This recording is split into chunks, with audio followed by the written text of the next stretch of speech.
First, I am very happy to be with you this morning because I think we are fighting in the same war, waging war.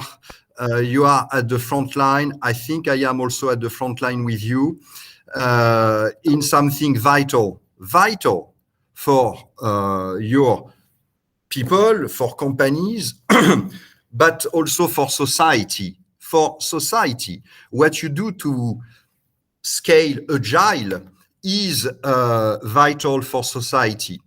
And there is a lot of there are a lot of containers. Containers, I mean frameworks, structure, boxes about agile. Roles. This is what I mean by container. The roles, the frameworks. But I would like to insist a little bit on the content beyond the container, beyond the methodologies, beyond the squads, tribes, chapters, sprints, retrospectives, reviews, daily stand-ups, scrums, product owners, backlog. These are the containers. What is the spirit, the content of agile, and why is it vital for society? Well, I am an economist, and it's very clear that our societies are in danger. Look at the productivity growth rate. What has happened over the last 5 decades? A clear slowdown in productivity improvement. Productivity is basically output divided by input. A slowdown. Over the last 5 decades, on average, the productivity growth rate in the largest European economies has been divided by 10. If you want a figure, it used to be 5% in the 60s, 70s. Today, it is 0.5% on average. And this is a major issue for society. When we are close to zero, it is a zero-sum game. The only way to improve the standards of living for some people is to degrade the standards of living for other people. The only way to open a new hospital somewhere is to close another hospital somewhere else. The only way to build a new bridge somewhere is to stop maintaining another bridge somewhere else, and then this bridge will collapse. Zero-sum game. So what's going on? Because we have a lot of innovations. What's happening? Just focusing on IT, computers, hardware, software, the internet, ERP systems, the web, the cloud, deep learning, machine learning. What's going on? I tried to understand, and basically the answer is the way companies try to face the new complexity of business. We have measured this. I have measured this with our teams. The complexity of business has been multiplied by 6 over the last 6 decades, to attract customers, keep customers, create value for customers has become 6 times more complex than 60 years ago. Building competitive advantage, differentiating has become 6 times more complex than 60 years ago. Companies need innovation, speed, reliability, affordability of their products, global consistency, local responsiveness, risk management, compliance, business development. This was not the case 60 years ago. In some respect, this is not the real problem because we have no choice. And also because when you solve more complex problems, when you are able to make a product of a higher quality at a lower cost, you create more value. So the real problem is the way companies respond. What do? They create more and more structure, processes, systems, committees, dotted lines, food lines, shared service centers, headquarters, clusters, hubs, countries, regions, KPIs, metrics, reviews. And on top of that, they add agile. the complicatedness of organizations has multiplied by 35 over the last 6 decades. And 35 is not far from 36. And 36 is 6 power 2. So it seems that our internal complicatedness, structure, process, system, scorecard, metrics, dotted lines, full lines, metrics, and so on, grows quadratically with complexity. And this is the real problem. Because in these organizations, managers spend 40% of their time writing reports because they have to report on more and more KPIs, more and more metrics.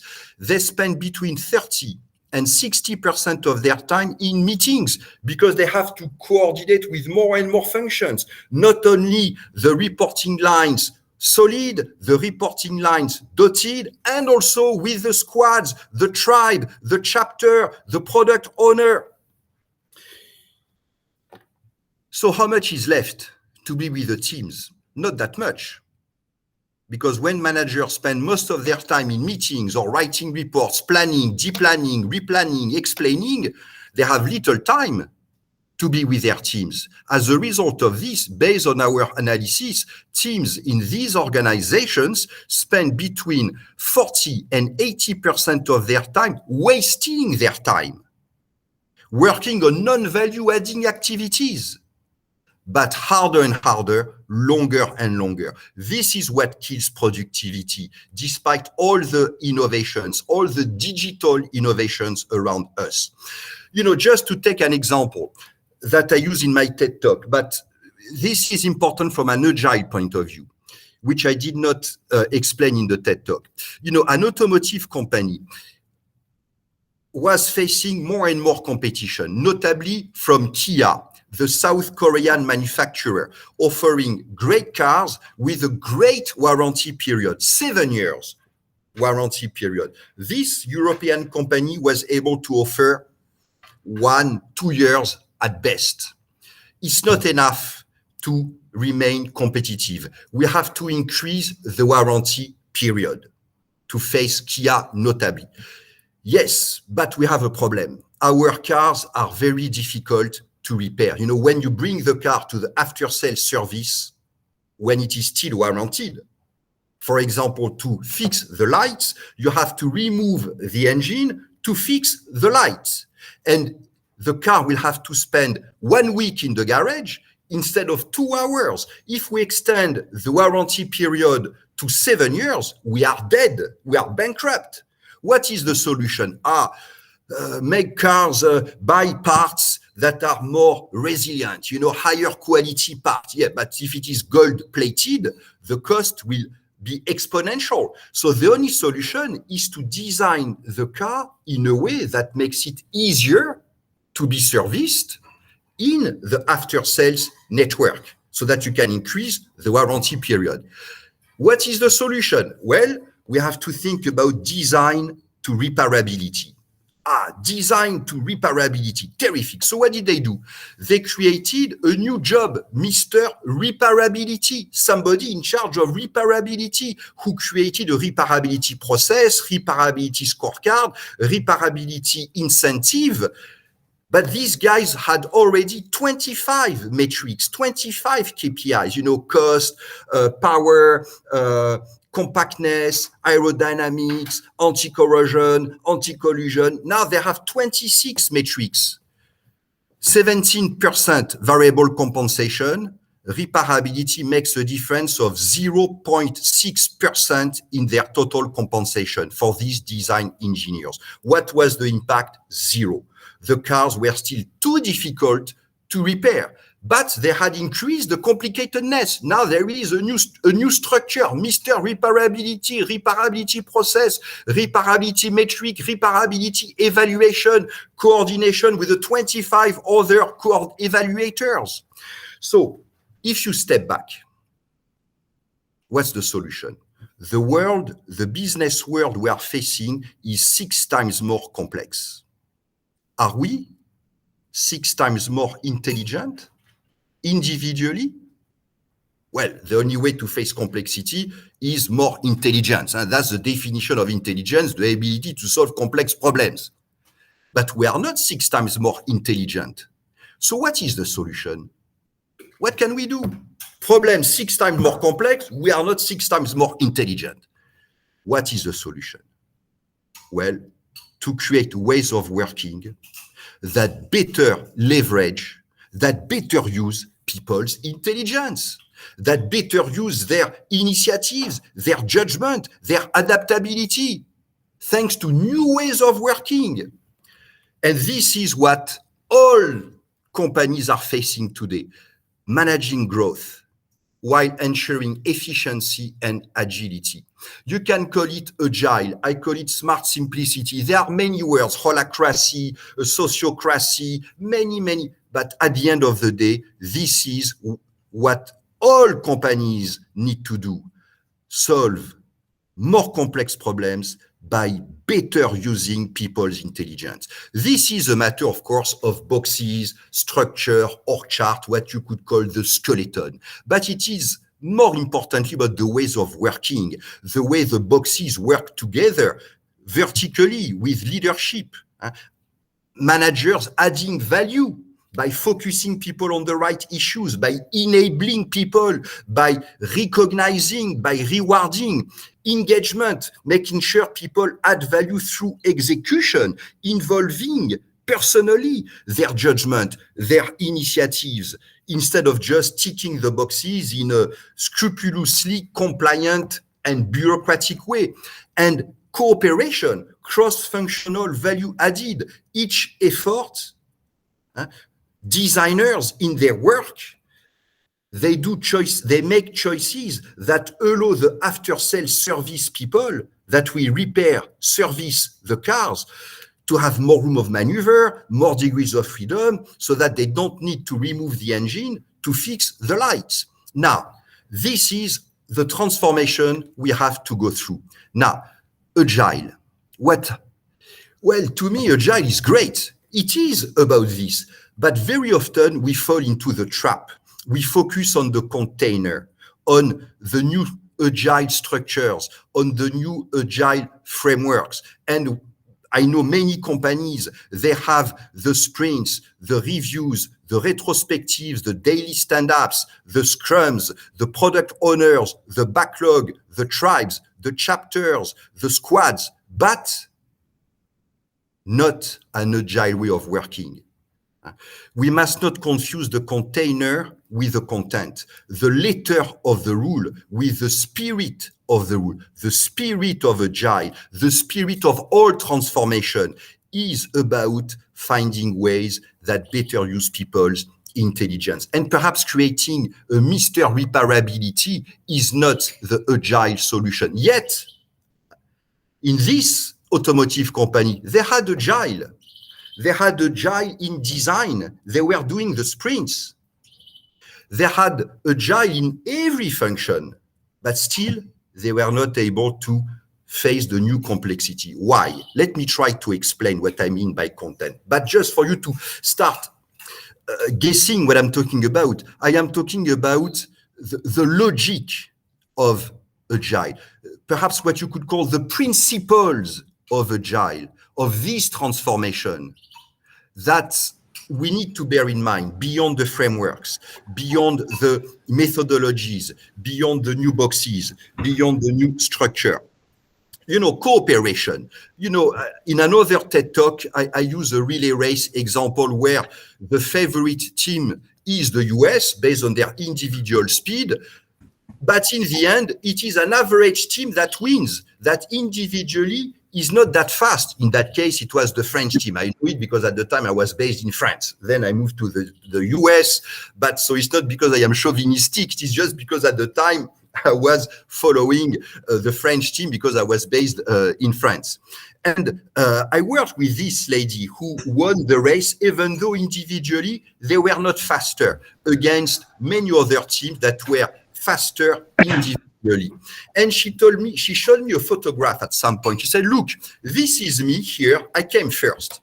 And this other lady, Bridget Foster, she came last.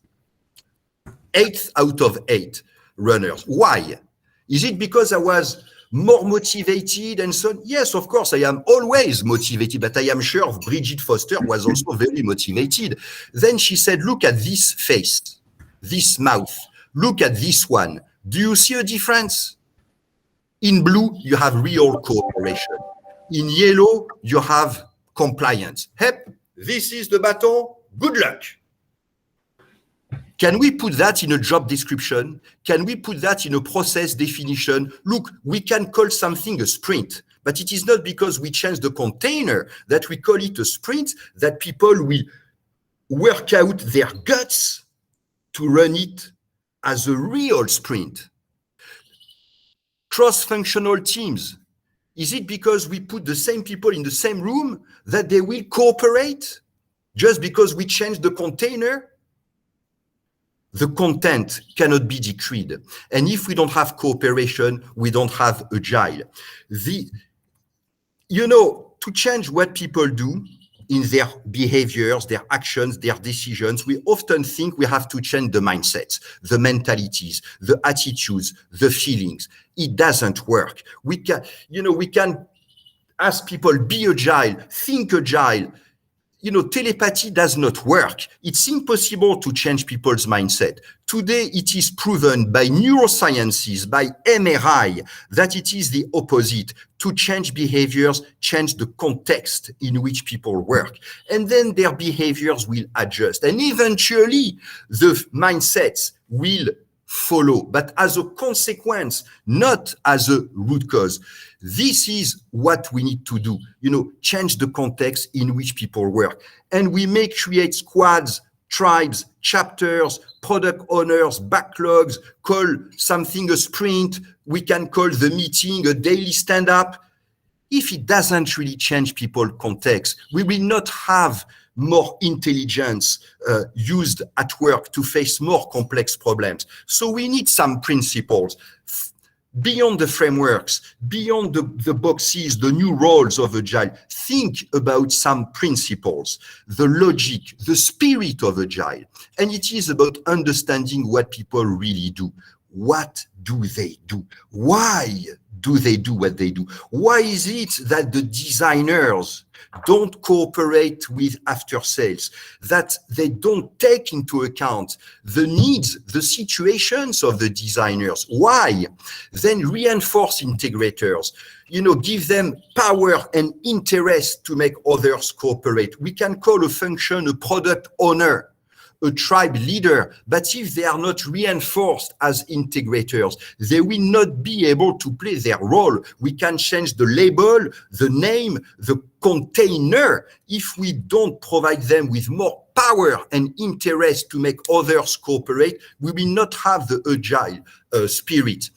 Empower them, expand the shadow of the future, expose people to the consequences of their actions. By the way, that was the solution that we eventually found for this automotive designer. You know what was the solution?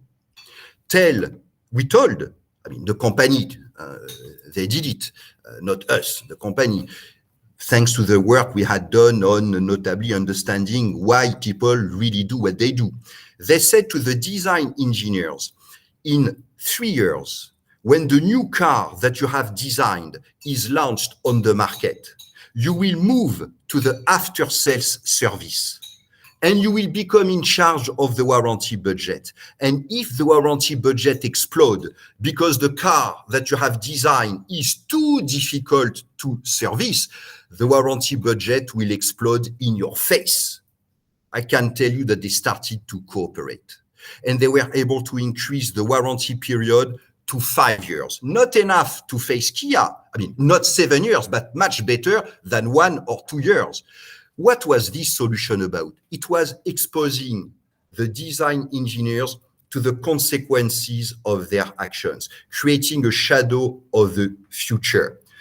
And they started to cooperate. Why is it that the company didn't think about this solution in the first place?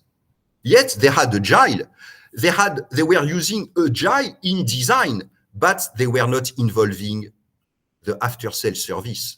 This solution, you move from design to after-sales. What is it? It is a new career path from design to after sales. It is a human resource management lever, career path à HR. In HR, in the human resource management department, they were using Agile also. Yes, they were following Agile methodology to create new employee value propositions, to create new career paths, but they were using Agile in silos. You know what they were doing with Agile in HR? They were using Agile to imagine an exciting career path for Mr. Reparability. But the solution was to remove Mr. Reparability, this complicated solution with a reparability process, scorecard, metric, incentive. So you see, you need cooperation to deploy Agile at scale. And Agile by itself does not create cooperation if you don't think about it. Create reciprocity, make people more dependent on each other. You know, just to give you an illustration of the spirit of Agile, the principle of Agile, beyond the methodologies, the frameworks. Some of you who have traveled to Paris may know this place, the Place de l'Étoile, in the middle of Paris. Huge roundabout, 240 meters radius. So 240 meters radius, just the radius, 240 meters. 12 avenues, large avenues. The Champs-Élysées is the largest avenue in France. Huge avenues, 12 of them. You can have 15 cars side by side, 15, very, very complex. Now, tell me, is there a policeman in the middle organizing the traffic? No policeman. Are there lines, markings on the street? No markings on the ground. Are there traffic lights at the corners? No traffic light. Road signs? No road signs. Gosh, no policeman. No markings on the ground, no traffic light, no roads. It must be very dangerous. No, it is the safest roundabout in France. If you compare the volume of traffic to the amount of accidents, it is by far the safest. Why? Because when people drive here, they use their intelligence.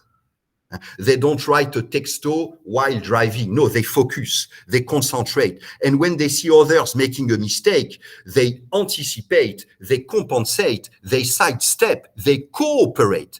And when you create a context in which people use their full intelligence to cooperate, you manage complexity without complicatedness. And in companies, what do?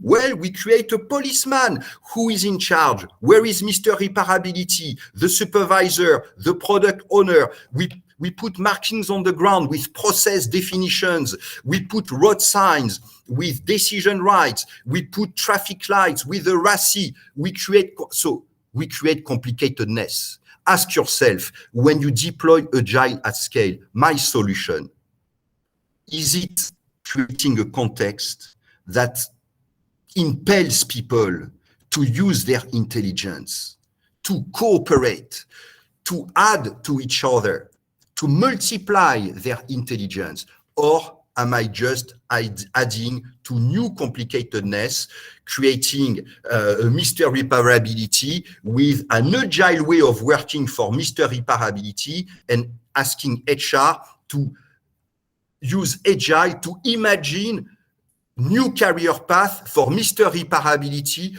to make Mr. Reparability excited? No, the real solution is cooperation. Remove Mr. Reparability, create a new career path with Shadow of the Future. Reward those who cooperate. Blame is not for failure, it is for failing to help or ask for help. Now, if you think about it, the agile solutions that we all know can be derived from these principles, because this is, to me, the spirit, the content of this transformation. You know, Shadow of the Future, you know, sprints, when you have, are ways to expand the shadow of the future. You know, the next review will not be in 6 months, it is in 2 weeks. So I will be exposed to the consequences of my actions faster. In the traditional iteration, if I don't cooperate, I am fined for 5 months, 29 days. With a sprint, I am exposed to the consequences of my actions in 13 days. Now, for the sprint to work, it must mean a real shadow of the future for people. If we just call the iteration a sprint and we don't change the content, if there is no gold medal with the sprint for the people, they will not run their best in the sprint. The product owner is an integrator, but of course. So you see, you can derive the agile principles, the agile frameworks, the agile roles from these principles. But what matters is not the product owner in itself. It is to make sure that the product owner has power and interest to make others cooperate. So if you don't increase the total quantity of power, the squads, the tribes, the chapters, the product owners will not be able to play their role. The daily stand-ups or the reviews are ways to understand what people really do. So you see, you can derive a lot of agile methodologies from these principles because these are the essence, the logic, the content, but never forget the spirit of agile. I will conclude on this. Recently I was with the COO, not the CEO, the COO of a company, and they told me, we need to change our managers. They are not good enough. We need to change them in many areas. I said, what? Okay, but tell me, what do they do? Why do you want to change them? What do they do? Say, no. Let's not start this analysis paralysis. They are not good. We need to change them in many areas. But I said, tell me, what do they do? Why you need to change? What do they do? You need an analysis. I say, no, we already know what they do. Let's not. Okay, tell me then if you already know. Usually you need an analysis to know what people do, because I'm not talking about their job definition. This is what people should do. I am talking about what do they really do. No, we already know. I say, okay, tell me. So she said, our people, first they don't decide. They don't have a decision-making attitude. They don't decide. And when they happen to decide, they don't implement. They don't have implementation discipline. And 3, we have some good practices here or there, but people don't cross-fertilize. This is the problem. I said, but look, I didn't ask you what your people don't do. I asked you what your people do. People don't spend their time not doing things.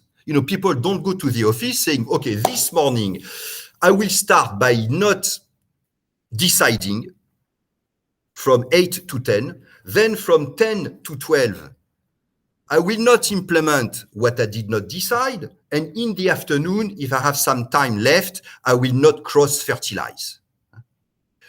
This CEO was telling me what people don't do. They don't decide, they don't implement, they don't cross-fertilize. I don't care about what people don't do. What I want is what people do. Tell me, what do they do? Describe what they do. So you see, we keep saying what people don't do, but we need to understand what people really do. Because if we don't look at what people do, we will not understand why they do what they do. And therefore, we will never be able to change the context so that they do differently. So you see, this rule is very important. That's why I call it rule number 1.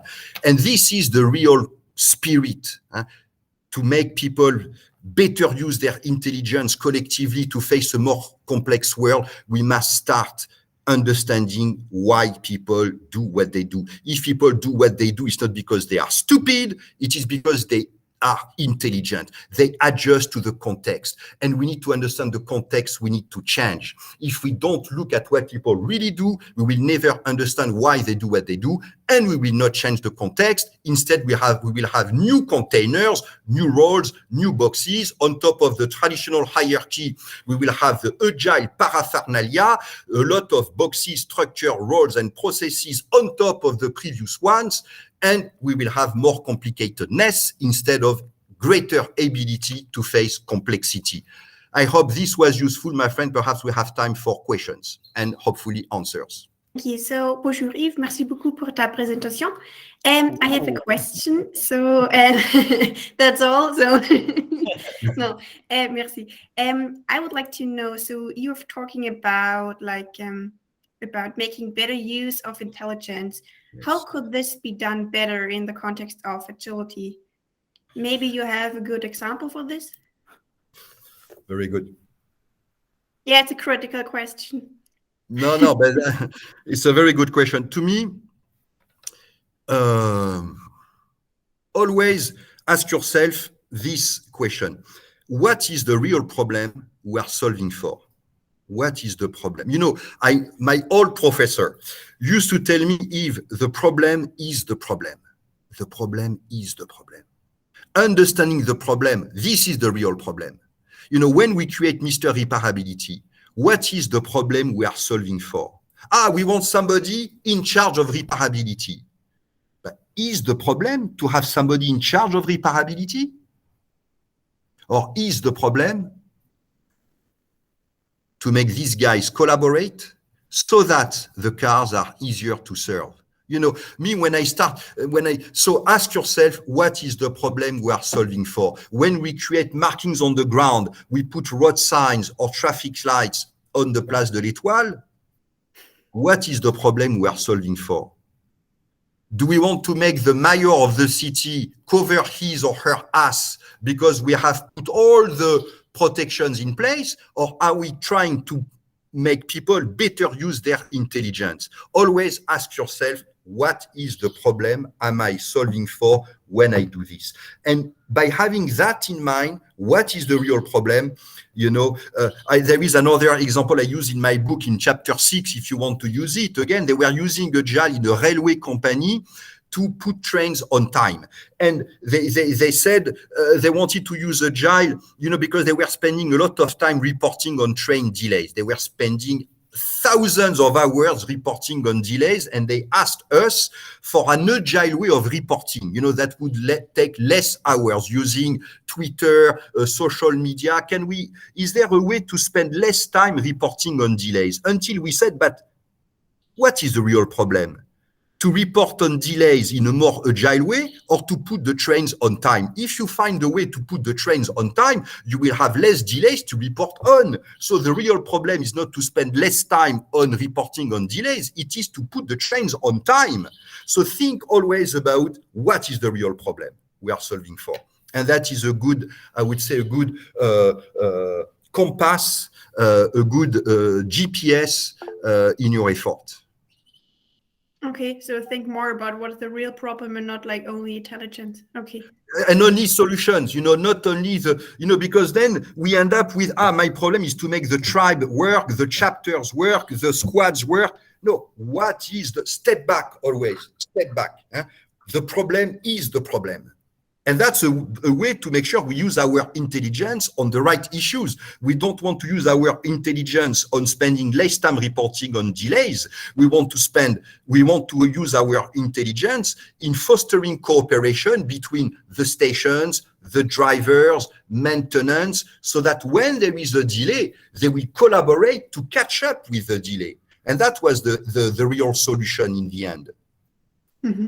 Okay, thank you. Yeah, I wanted to ask, so what you're explaining, like this organizational simplicity and creating a system for responsibility for the greater good, or for those things, it seems, if you work in corporates a lot, and I do, it seems like really the obvious truth. And for people that are in Agile, also for many years so already. And for me, the question is, how would we change career dynamics so that people are actually interested to go that way? Because it really does have a delegation power implication. So people will lose power at higher ranks and give power to people with lower ranks. So how can we change that career dynamic? And how does that plug in? What's your take on that? Yes, very important. You know, that is what you're asking is a continent. And that's why, by the way, no, but, you know, we are talking about, Frederick Taylor changed the ways of working, and not only him, but there were other people like Fayol or whatever. But, you know, it took them more than 40 years to change the ways of working. You know, that's an organizational revolution. And us, we are going through a new organizational revolution, you know, similar to Taylorism, which was the last revolution. And since Taylor, there has been no revolution. If you think about all the solutions we are using today, they are just piling up Taylorian solutions that used to work in a simpler world to face a more complex world. And when we face tomorrow's problems with yesterday's solution, we end up with today's disasters. And this is why we have all these disasters today, with bridges that collapse, with everywhere, and productivity collapsing, because we are in this transformation. So your answer is part of this transformation, changing. And me, I'm writing an academic chapter for a book that will be published by German-speaking academics, by the way, based in St. Gallen University, which is explaining a little bit. And I try to explain in this chapter basically what you are talking about. You know, it is a transformation. You know, we need to we need to reward leaders not on their ability to make the right decisions.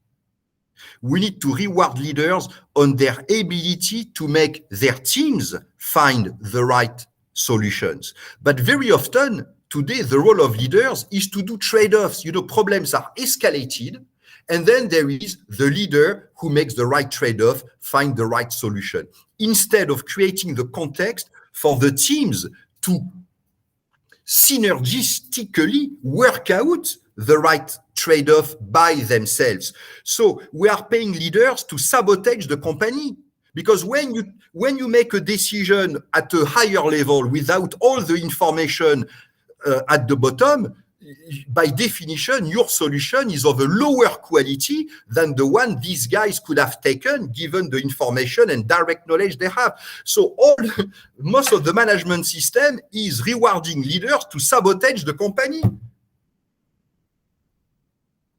I'm sorry, when this decision is taken 3 levels above where it should have taken by the leader, it is of a lower quality than the one that could have been made directly. And then, the leader made the right decision. Great trade-off, great leader. No, it is just the opposite. Bad trade-off, bad leader.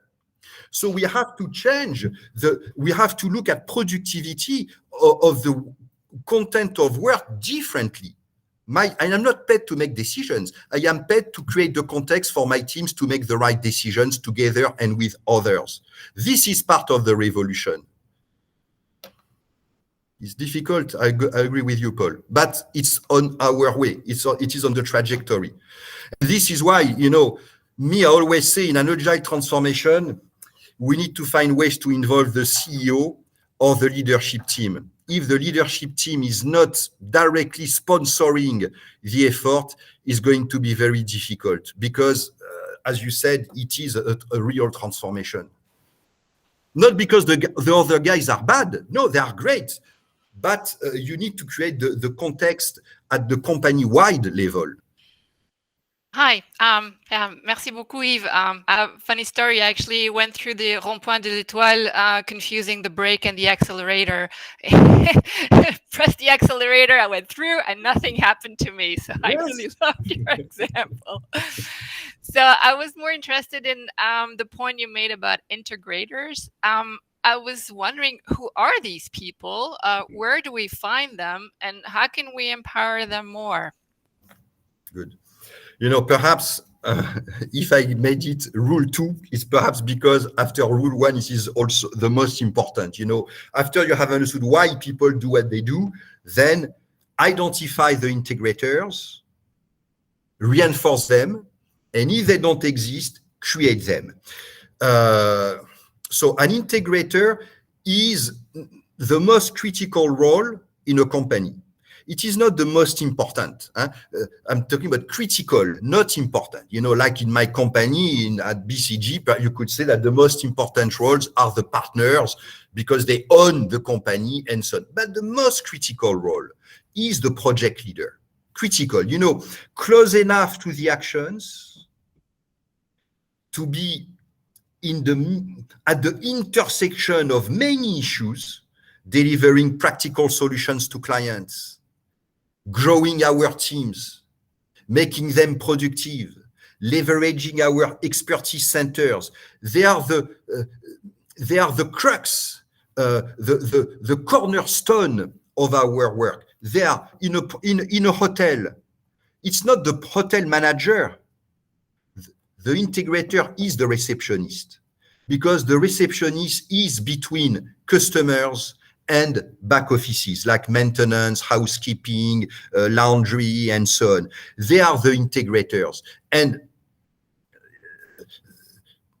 my advice is to identify in your company, at your clients, the people you are working with, where are the integrators or those that should be reinforced as integrators. And when you reinforce them, you can remove a lot of complicated solutions. You don't need committees, you don't need metrics, you don't need scorecards, because you have people with power and interest to make housekeeping, maintenance cooperate, so that customers will have a room clean with lights and TV and Wi-Fi and toilets that work.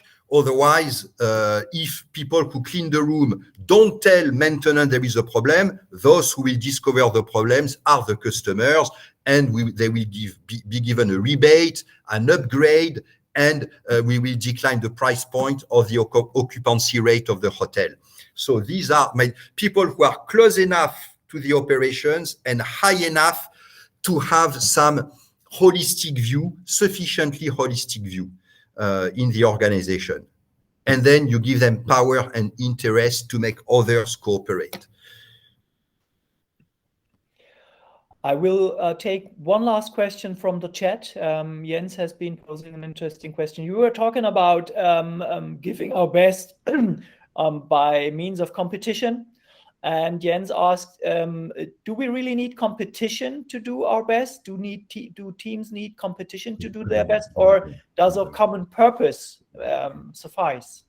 Very nice. Very good question. Yes, you're right. Because when I talk about the relay race, I say there must be a gold medal. And for every sprint, there must be a gold medal. Otherwise, people will not give their best.